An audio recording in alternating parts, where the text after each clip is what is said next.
El G7, Estados Unidos, Reino Unido, Canadá, Alemania, Francia, Italia y Japón acaba de acordar un tipo mínimo global del 15% dentro del impuesto sobre sociedades. En principio, esta política se adopta para poner fin a la competencia fiscal internacional en materia del impuesto sobre sociedades que había conducido a que durante las últimas décadas el tipo impositivo de esta figura fiscal fuera cayendo dentro de los distintos países del mundo. Si unos compiten con los otros por rebajar el tipo impositivo para atraer empresas internacionales, al final todos los países terminan reduciendo sobremanera este impuesto. Este es el razonamiento que se suele hacer para criticar la competencia fiscal en materia de impuesto de sociedades. En un próximo vídeo ya explicaremos por qué considero que la competencia fiscal es muy beneficiosa tanto desde un punto de vista moral como desde un punto de vista político como desde un punto de vista económico. Sin embargo, en el presente vídeo quiero tratar un tema ligeramente distinto. Quiero reflexionar sobre por qué los esfuerzos del G7 no lograrán poner fin a la competencia fiscal. Empecemos aclarando exactamente qué se ha pactado. Los países que componen el G7 han acordado que cada uno de ellos gravará a las empresas que estén ubicadas en su jurisdicción, Estados Unidos a las empresas estadounidenses, Alemania a las empresas alemanas, Francia a las empresas francesas, con un tipo mínimo global del 15%. ¿Esto qué significa? Si una compañía estadounidense desarrolla parte de su actividad en Irlanda y en Irlanda, sobre los beneficios que allí obtiene, abona un impuesto del 12,5%, como Estados Unidos como mínimo quiere cobrar el 15%, le cobrará un sobreimpuesto del 2,5% hasta llegar a ese 15%. Esto, por tanto, ¿qué implicaciones tiene? Que cualquier gran empresa multinacional que tenga la sede en alguno de los países del G7, como mínimo estará sometida a una tributación del 15%, con independencia de dónde desarrolle sus actividades o con independencia de dónde traslade sus beneficios. Aunque los traslade a un paraíso fiscal, si tiene su sede en Estados Unidos, se calculará cuál es su base imponible global y sobre esa base imponible global se le impondrá un impuesto del 15%. Si en el paraíso fiscal paga un 1%, en Estados Unidos pagará la diferencia del 14%. Y lo mismo con Alemania, Francia, Italia, Reino Unido, Canadá o Japón. Un grupo de países al que se espera que se terminen sumando otros, como por ejemplo España. ¿Y por qué digo que este acuerdo, a mi juicio, no impedirá una vibrante competencia fiscal en materia de impuestos sobre sociedades? Pues básicamente por 5 motivos. El primero es porque, fijémonos, el tipo mínimo impositivo global que han pactado estos 7 países es del 15%, pero cualquiera de estos 7 países y de otros que potencialmente se pueden terminar sumando a este acuerdo, como España, tienen un tipo impositivo bastante más alto que el 15%. Francia tiene un tipo impositivo del 32%, Japón y Alemania uno del 30%, Italia uno del 28%, Canadá uno del 26%, Estados Unidos del 21%, pero Biden lo quiere incrementar al 28%, y Reino Unido del 19%, pero Johnson ya ha anunciado que lo incrementará al 25%. Por tanto, cualquier compañía que tenga su sede en cualquiera de estos países sigue teniendo muchos incentivos a localizarse, por ejemplo, en Irlanda. Que sí, a partir de ahora, en lugar de pagar el 12,5%, pagaré el 15%, pero mejor el 15% que no el 28%, el 30% o el 32%. Por tanto, seguirá habiendo competencia fiscal. Es verdad que supuestamente, ahora lo explicaremos, limitada a la baja al 15%, pero en todo caso, desde el 30%, 28% o 25%, como tiene España, hasta el 15%, sigue habiendo recorrido. En segundo lugar, cuando se habla de un tipo impositivo del 15%, ¿nos estamos refiriendo a un tipo impositivo nominal o a un tipo impositivo efectivo? Porque no es lo mismo y del acuerdo no queda claro a qué se refieren los firmantes. Un tipo impositivo efectivo supone que del resultado contable una empresa termina pagando el 15%. Si la empresa gana 1.000 euros, paga 150 euros en impuestos. Ahora, un tipo impositivo nominal simplemente supone que el Estado dice que le va a cobrar el 15% con cargo a lo que el Estado defina que es la base imponible. Imaginemos que una empresa gana 1.000 euros, pero el Estado dice que su base imponible en realidad es de 100 euros, no de 1.000 euros. ¿Por qué? Porque acepta que 900 euros son una bonificación fiscal o son gastos deducibles, etc. Pues bien, el 15% de 100 son 15. Por tanto, el tipo efectivo en ese caso sería de 15 sobre 1.000, es decir, del 1,5%. Decir que vas a armonizar el tipo impositivo mínimo global al 15% si estamos hablando de un tipo nominal prácticamente no te compromete en nada, porque cualquier país puede rebajar su tipo impositivo efectivo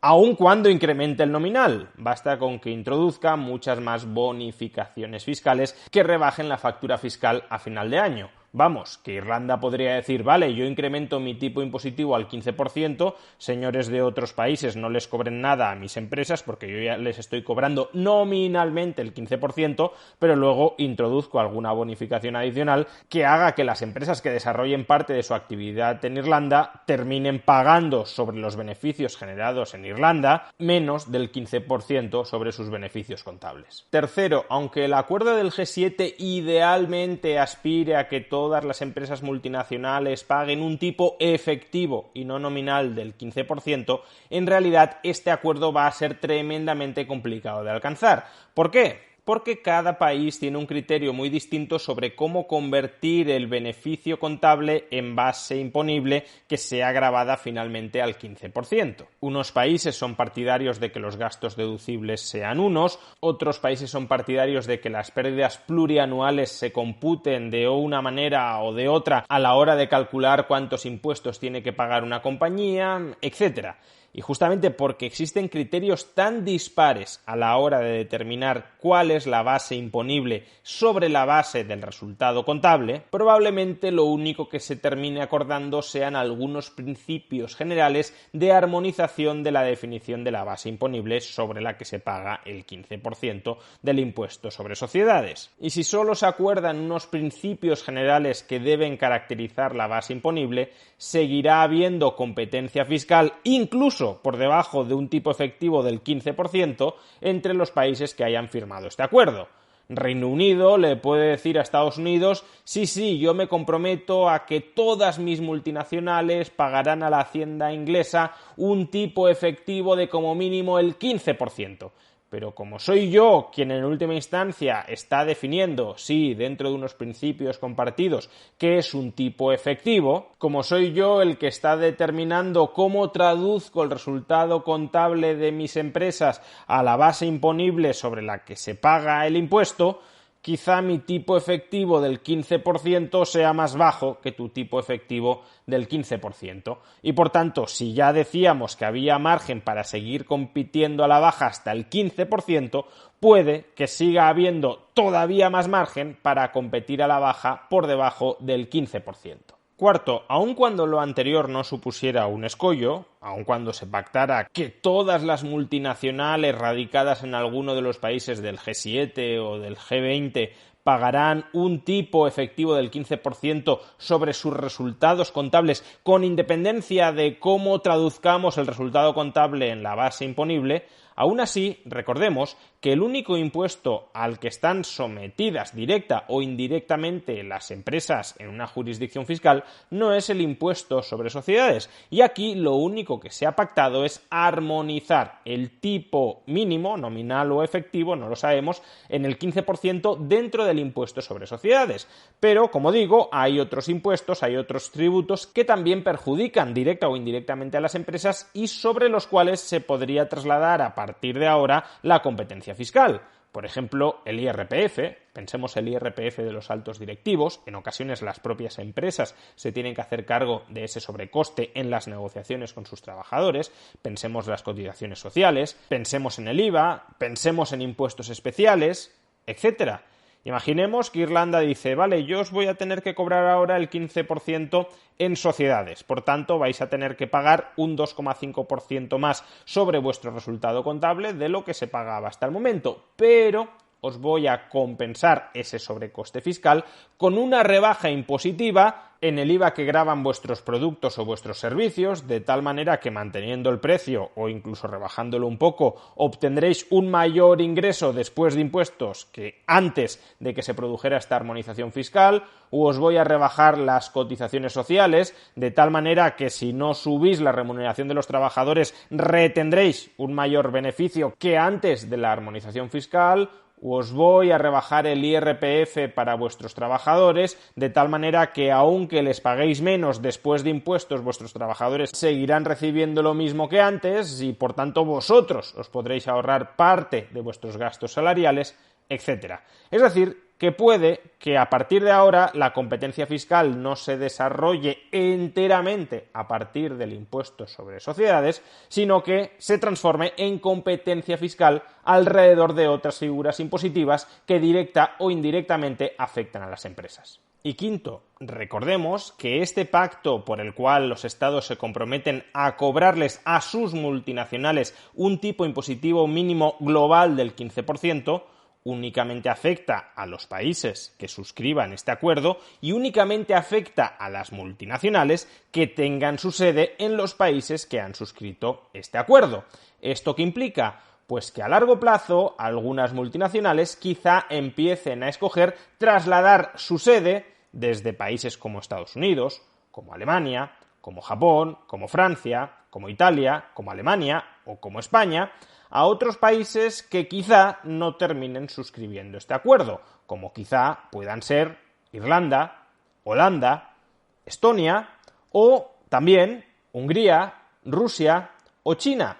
Si estos países no suscriben este pacto por el cual se comprometen a que sus empresas serán gravadas con un tipo impositivo mínimo global del 15%, esas jurisdicciones se pueden volver internacionalmente más competitivas para las empresas, porque cualquier empresa multinacional que se instale en ellas sabe que si desarrolla sus actividades en otras jurisdicciones globales, internacionales, con bajos impuestos, el Estado del país donde tienen su sede no les exigirá que paguen un 15% por los beneficios obtenidos en esas jurisdicciones internacionales de bajos impuestos. Teniendo en cuenta que las empresas tecnológicas son relativamente fáciles de deslocalizar porque no necesitan tener su sede, su centro de actividades en ningún lugar en concreto, es muy probable que los países que suscriban este acuerdo en parte se estén pegando un tiro en el pie y estén viendo mermada su competitividad fiscal global en favor de otras jurisdicciones que no exijan a las multinacionales que tengan allí la sede que les paguen el 15% sobre sus impuestos globales, con independencia de en qué otras jurisdicciones internacionales estén obteniendo esos beneficios. En definitiva, este acuerdo del G7, aun cuando más adelante se expanda al G20 o todavía a más países, es muy improbable que termine enterrando la competencia fiscal. Más bien, lo que sucederá es que redefinirá los términos en los que esa competencia fiscal internacional se terminará produciendo. Por un lado, se vivirá competencia fiscal entre los países que hayan suscrito este acuerdo y los países que no hayan suscrito este acuerdo. En segundo lugar, se vivirá competencia fiscal dentro de los países que hayan suscrito este acuerdo, porque pugnarán entre ellos por rebajar el tipo impositivo mínimo global por debajo del 15%. Y por último, seguirá habiendo una competencia fiscal de todos contra todos en materia de otros impuestos que afecten a las empresas y que no sean exactamente el impuesto sobre sociedades. Los economistas solemos decir que los cárteles de empresas, son inestables tanto por motivos externos como por motivos internos. Los cárteles son inestables externamente porque hay otras empresas ajenas al cártel que le hacen la competencia al cártel y terminan destruyéndolo. Los cárteles también son inestables internamente porque siempre hay miembros del cártel que tienen el incentivo a incumplir el pacto de restricción de la competencia. Si todos dejan de vender porque así lo hemos acordado y yo sigo vendiendo, me quedo con todo el mercado. Por tanto por enemigos externos como por enemigos internos, los cárteles terminan muriendo. Y este acuerdo del G7 no deja de ser un acuerdo cartelizador entre estados. Los estados se han reunido para pactar no competir a la baja en materia impositiva. Y aplicando la misma lógica, quiero ser optimista y prever que este cártel de estados para rapiñar con más saña a las empresas terminará muriendo. Y terminará muriendo tanto porque alguno de los firmantes del acuerdo acabará incumpliendo de facto, aunque quizá no de jure, pero sí de facto, el acuerdo, o terminará muriendo porque otros no firmantes del acuerdo acabarán absorbiendo a las empresas que sean expulsadas por estos que han firmado el acuerdo para rapiñarlas con más saña.